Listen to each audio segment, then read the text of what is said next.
Hello friends, हमारे channel Balkrishna Agarwal में आपका स्वागत है। यहाँ हम जानेंगे मैथ्स रीजनिंग के कुछ इंटरेस्टिंग फैक्ट्स। अगर आपने अभी तक हमारे चैनल को सब्सक्राइब नहीं किया है तो प्लीज़ सब्सक्राइब कर दें और बेल आइकन प्रेस करना ना भूलें।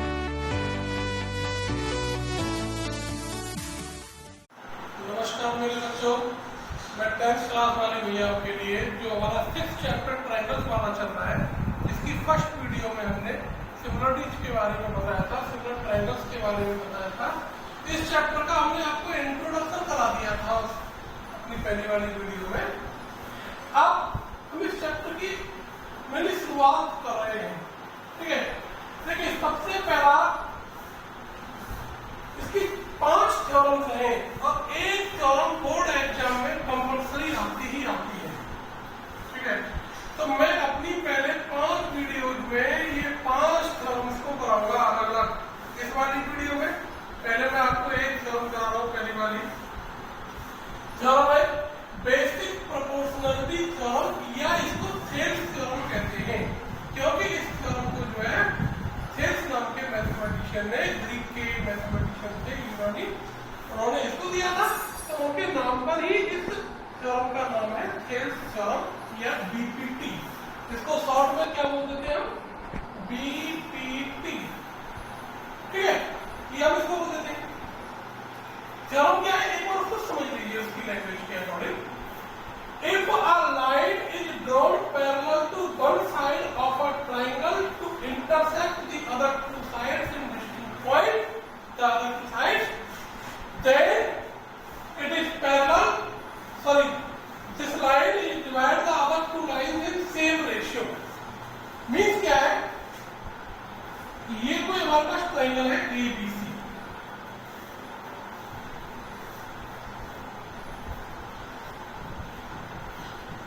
ठीक। हमने इस साइड BC के पैरेलल ये कोई एक लाइन ड्रॉ कर दी, तो बाकी की दो साइडों को 2 पॉइंट्स पर कट कर रही है। इसको सपोज दैट D पर एंड इसको E पर, क्लियर है। तो ये वाली जो लाइन है इन दोनों साइडों को प्रोपोर्शनलिटी इंटरसेक्ट करेगी, यानी सेम रेशियो में डिवाइड करेगी। तो देखिए, थ्योरम के 4 पार्ट हैं। गिवन क्या है, ये थ्योरम में लिखना कंपल्सरी। बोर्ड एग्जाम में जब स्टेप मार्किंग होती है तो इनके मार्क्स इंक्लूड होते हैं। गिवन टू प्रूव दैट, यानी आपको प्रूफ क्या करना है, और यदि प्रूफ करने के लिए इसमें हमने कोई कंस्ट्रक्शन करने की जरूरत पड़ी है, क्योंकि ज्योमेट्री का पार्ट है, इसमें कंस्ट्रक्शन कब कहां क्या करना है अपने क्वेश्चन को सॉल्व करने के लिए ये आना बहुत जरूरी है, ठीक है। हो सकता है शुरुआत में आपको ऐसा लगे कि ये कैसे हमने कर लिया, कहां से कर लिया।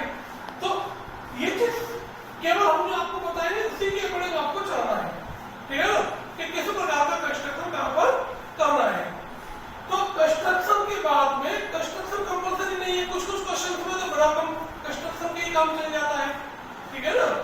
लेकिन कुछ क्वेश्चन में हमें कंस्ट्रक्शन करना ही पड़ता है, क्योंकि थर्ड वाला स्टेप है कंस्ट्रक्शन वाला, वो कंपल्सरी नहीं है। लेकिन फर्स्ट वाला step given to prove that, ये लिखना है कि हमें प्रूफ क्या करना है। गिवन क्वेश्चन में हमें दिया क्या गया है, और फिर प्रूफ जो हम कैलकुलेशन करेंगे उसके बिना तो कुछ है ही नहीं, है ना। तो देखिए, हमें गिवन में क्या है, अब यहां तो ना हमें कोई ट्रायंगल का नाम दिया है क्वेश्चन में, ना कुछ दिया है, तो हमने ही इस ट्रायंगल का नाम दिया, तो वही हम ये लिखेंगे कि इन अ ट्रायंगल ABC क्या दिया है कि DE, ये जो लाइन है ये पैरेलल है BC के, DE पैरेलल टू BC। ये है कि a line is drawn parallel to one side, तो हमने किसके पैरेलल ड्रॉ किए, BC के पैरेलल ड्रॉ किए। जो फिगर हमने बनाया है उसके अकॉर्डिंग हमें लिखना है ये वाला फॉर्मूला, DE पैरेलल BC, ये हमने गिवन में लिख दिया।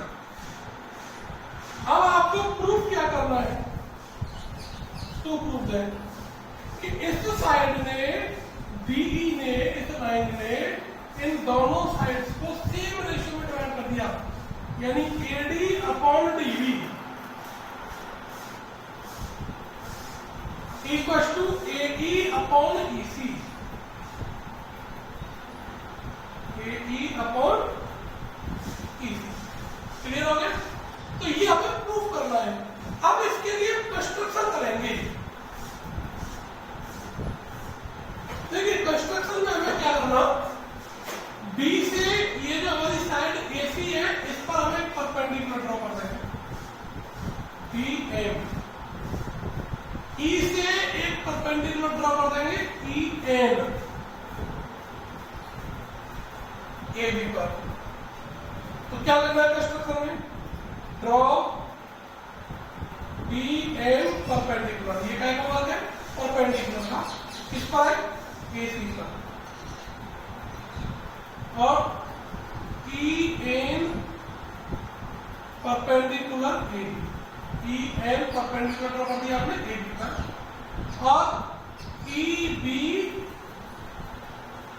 और डी सी इसको हम ज्वाइन कर देंगे, एंड ज्वाइन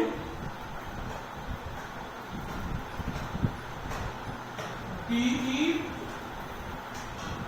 एंड डी। ये इतने 3 स्टेप होंगे यहाँ पर करना। अब इसके बाद हमें जो इनकी रेशियो निकालने हैं उसके लिए जो फोर्थ वाला स्टेप है वो क्या है हमारा, प्रूफ। इसके प्रूफ कराने से पहले मैं आपको एक बात बताता हूँ थोड़ा सा। जैसे हमें इस ट्राइंगल का एरिया निकालना है, ये ट्राइंगल कैसा है, एक्यूटाइगल ट्राइंगल है, तो इसके एरिया के लिए यदि हम इसका परपेंडिकुलर निकालें, किसी भी ट्राइंगल का एरिया 1/2 बेस इनटू हाइट होता है, ये इसकी हाइट हो गई और ये क्या हो गया, इसका बेस हो गया। लेकिन जहां ट्राइंगल ऑप्टिक एंगल बन जाता है,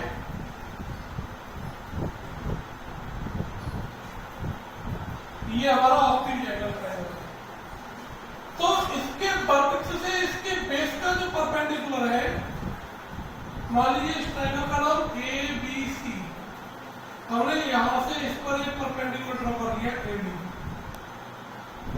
तो इस सी बी को हमने प्रोड्यूस किया, यानी इसका जो परपेंडिकुलर है वो एक्सटीरियर में आ रहा है, कहां आ रहा है, एक्सटीरियर में, ठीक है। लेकिन बेस कौन है हमारा, सी बी, हम बेस सी डी नहीं लेंगे क्योंकि ट्राइंगल तो हमारा एबीसी है। तो अगर हम इसके एरिया की बात करें, एरिया एबीसी इसका तो हम लिखेंगे 1/2 बेस, बेस इसका हम बीसी लिखेंगे और हाइट हमारी एडी कहलाएगी। तो ऑब्ट्यूज एंगल ट्राइंगल में, ऑब्ट्यूज एंगल ट्राइंगल में ये कंडीशन रहेगी कि इसका जो परपेंडिकुलर है वो एक्सटीरियर में भी जा सकता है। ये वाली चीज आपको क्लियर हो गई, तो फिर यहाँ इस क्वेश्चन को करने में इतनी ज्यादा हमें प्रॉब्लम कोई भी ना होगी। तो देखिए area of triangle A D E, आप पहले इस ट्राइंगल का एरिया निकालिए। इस ट्राइंगल में 2 परपेंडिकुलर है, जैसे हमारा ये ट्राइंगल हमने जैसे करना है, यहाँ से हमने इसमें परपेंडिकुलर ड्रॉ कर दिया, तो हम कहेंगे कि भाई 1/2 BC इंटू AM। अगर हम BM से करते हैं परपेंडिकुलर, तो फिर ये हमारा बेस हो गया, सिंपल सा फॉर्मेट है। ऐसे ही आप इस वाले ट्राइंगल में देखिए ADE में हमने पहले परपेंडिकुलर DM को ले रहे हैं, इस वाले परपेंडिकुलर, तो इस परपेंडिकुलर के लिए बेस कौन हो गया हमारा, AE हो गया। तो इसका area 1/2 AE into DM, equation number 1 हो गया। अब हमें देखो AE के साथ रेशियो किसका निकालना है, EC का। तो EC वाला ट्राइंगल कौन है हमारे पास, DEC, ये ट्राइंगल है DEC, और ये ट्राइंगल कहता है ऑब्ट्यूज। इसकी साइड CE को प्रोड्यूस करने पर इसका परपेंडिकुलर, तो देखो DEC का वर्टेक्स D है, जैसे इस वाले फिगर में है, ABC का वर्टेक्स A है, यहाँ से परपेंडिकुलर इसके एक्सटीरियर में जा रहा है, ऐसे ही यहाँ से भी इसका परपेंडिकुलर एक्सटीरियर में जा रहा है, नहीं जा रहा है। और बेस कौन होगा, CE, क्योंकि हमें एरिया किसका निकाला है, DEC का, DEC सी का, और ये ऑप्टिकल ट्रायंगल है, तो इसका प्रोड्यूस हमने बेस को कर दिया है, परपेंडिकुलर हमारा डीएम ही रहेगा। तो area DEC 1/2 into DM into EC, equation number second. इनका आपस में डिवाइड कर दे, इक्वेशन नंबर 1/2। तो area ADE upon area DEC, देखिए 1/2 AE into DM upon 1/2 DM into EC। Half से हाफ गया, DM से DM गया, कौन बचा? AE upon EC। इसको डाल दो आप इक्वेशन होगा 3। इधर क्लियर? अब देखिए, अब देखिए ADE में जो दूसरा परपेंडिकुलर है वो कौन है हमारा? E है, ठीक। अब देखिए आगे एरिया ADE इक्वल टू, अब EN परपेंडिकुलर के लिए बेस कौन हो गया हमारा? AD, तो 1/2 AD into EN, equation number 4। अब AD के साथ हमें रेशियो किसका निकालना है? DB का। तो DB के लिए ट्रायंगल कौन सा हो गया हमारा? DCB। इस ट्रायंगल का बेस ये है और परपेंडिकुलर इसका हमारा DEC है ना। देखिए DEB ये रहेंगे DEB, तो यहां से परपेंडिकुलर हमारा कौन हो गया? EN। तो एरिया DEB हाफ, बेस तो हमारा ये हो गया DB इंटू और परपेंडिकुलर हमारा EN। ऐसे ही इनका डिवाइड कर दे, तो देखिए area ADE upon area DEB equal to half AD से हाफ EN से EN कट जाएंगे, तो AD अपॉन DB। ये आ गया इक्वेशन नंबर 6। अब आपने 9th क्लास में एक थ्योरम पढ़ी थी area of parallelogram and triangles वाले में, if two triangles lie on the same base and between same parallel line and their areas are equal. ये 9th क्लास में हमने एक थ्योरम पढ़ी थी।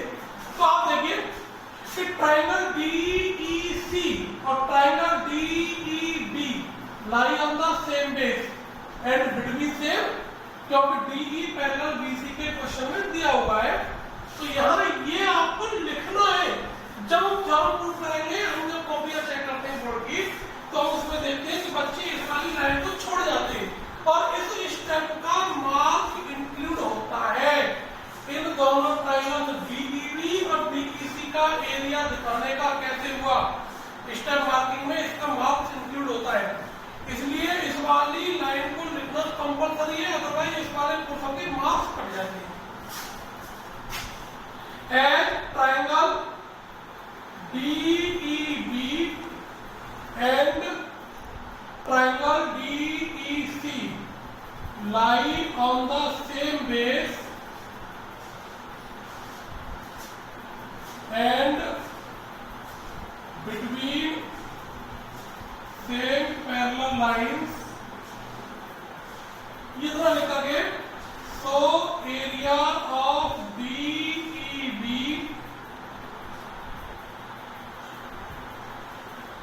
Equal to area DEC। तो यार DEB की जगह पे हम क्या लिख सकते हैं? DEC। तो area ADE upon area DEC equal to किसके आ गया? AD upon DB। तो इसको हम क्या नाम दे देंगे? Equation number 6। आप देखिए area ADE upon DEC equal to इसके। थर्ड इक्वेशन में देखिए ADE upon DEC equal to AE upon EC के। तो आपको क्या करना है?